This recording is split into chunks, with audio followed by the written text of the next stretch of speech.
question. And to answer it, you're going in our warm up, you learn more about the growth of cities, along with the advantages and disadvantages of some of this growth. Let's take a look at our lesson question. Why did cities grow in the late 1800s, and how did this growth affect city residents? Well, in this lesson, you're going to answer this question. And to answer it, you're going to need to learn even more about why cities grew. And then you're going to need to learn about the problems that happened, such as poverty and overcrowding. And then finally, we're going to learn how about these cities became divided by class. But first, let's start looking why these cities started to grow so much, the development of new industries and new types of opportunities.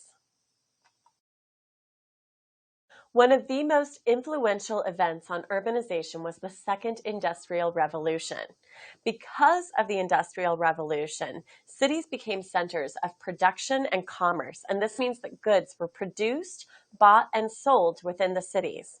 New railroads brought raw materials to urban factories. Raw materials are the items that are used to make goods, and then the railroads carried these finished goods to other city markets. New jobs brought thousands of people to the cities, either to work in the factories or to sell goods.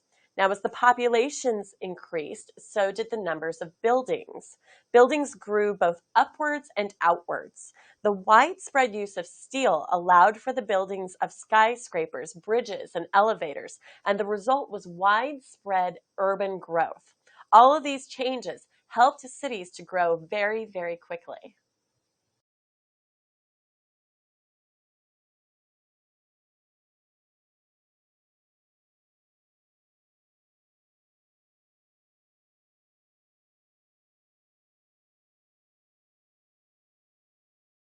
The increased growth of cities and new technologies brought a creation of new job opportunities. The Second Industrial Revolution created new jobs in the service industries, industries that provided services rather than focused on making goods. Now, banks and retail stores are examples of service industries. Other service industries are things like hotels, taxi services, and medical clinics. Now, these new services created new jobs, and many of these new positions paid better than those jobs that were working in factories, and higher salaries contributed to a growing middle class. The new job opportunities created a new economic class within the United States. Now, somewhere nestled between the wealthy and the poor was an ever-growing urban middle class. Life was not easy for this class of workers. They put in long hours and they worked 6 days a week. But the lives of the middle class were far better than the lives of the working poor. The new urban middle class worked in a range of professional jobs, such as clerks, doctors, lawyers, and teachers. They lived in comfortable housing, and young unmarried women were able to work at these new service jobs until they were married, when at that point they were expected to stay home and take care of the household.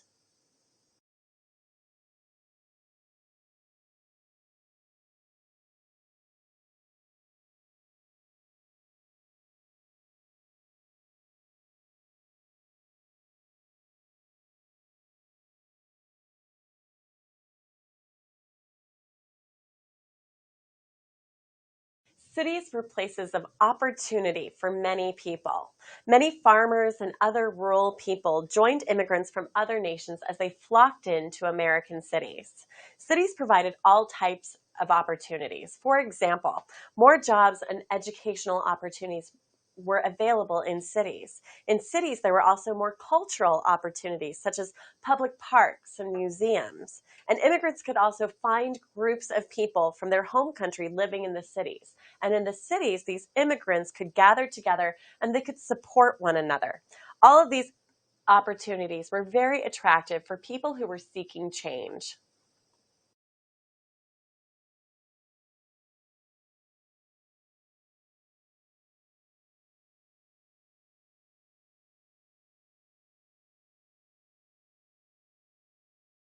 Let's look back at our lesson question. Why did cities grow in the late 1800s and how did this growth affect city residents? Well, you've seen why cities started to grow in the 1800s. Increased railroads made access to the cities attractive for business people and workers, and people crowded into the cities looking for jobs and new cultural experiences. Now let's take a look at the problems that were being created by the rapid growth of these cities. And two major problems that we're going to look at are poverty and overcrowding. Poverty and overcrowding were caused by many factors. The working poor were paid very low wages, and the rent was very high.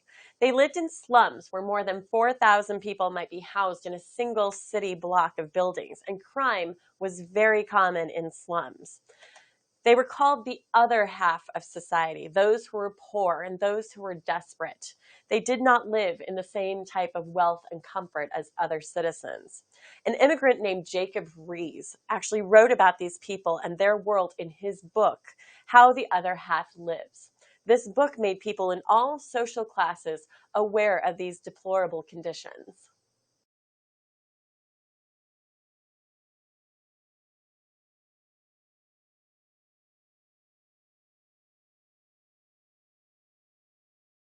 Now, accompanying issues like poverty and overcrowding were the issues of safety and sanitation.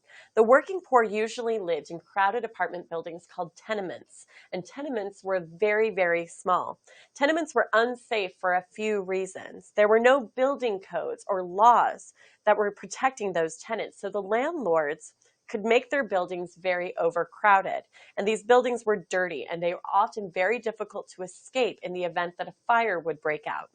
Now, because the landlords did not collect the garbage, people dumped garbage out the windows into the streets below. There was no indoor plumbing either, so people dumped human waste out those same windows as well. And as a result, disease would spread quickly. Life at home was very dangerous for the working poor, and the conditions at work could be even worse in some cases. Most urban poor workers toiled in small factories called sweatshops. And these were small factories with very poor working conditions. Like tenement buildings, these sweatshops had very poor ventilation and no sanitary systems, and accidents often occurred. There was no laws that were requiring employers to provide their workers with safe working conditions. Sweatshops required that their employees work very long hours, sometimes 10, 12, even 15 hours a day, and workers were paid very, very little, often less than even $1 a day.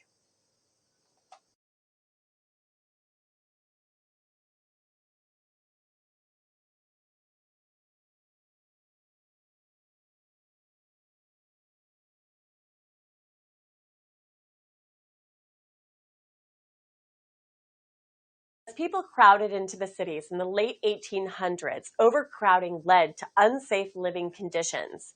Life for the poor was very dangerous and also very difficult. Their homes and their workplaces were unsafe, and garbage and human waste filled the streets. Now that you've learned about how the cities changed as a result of rapid growth, let's take a look and examine how the urban class system developed.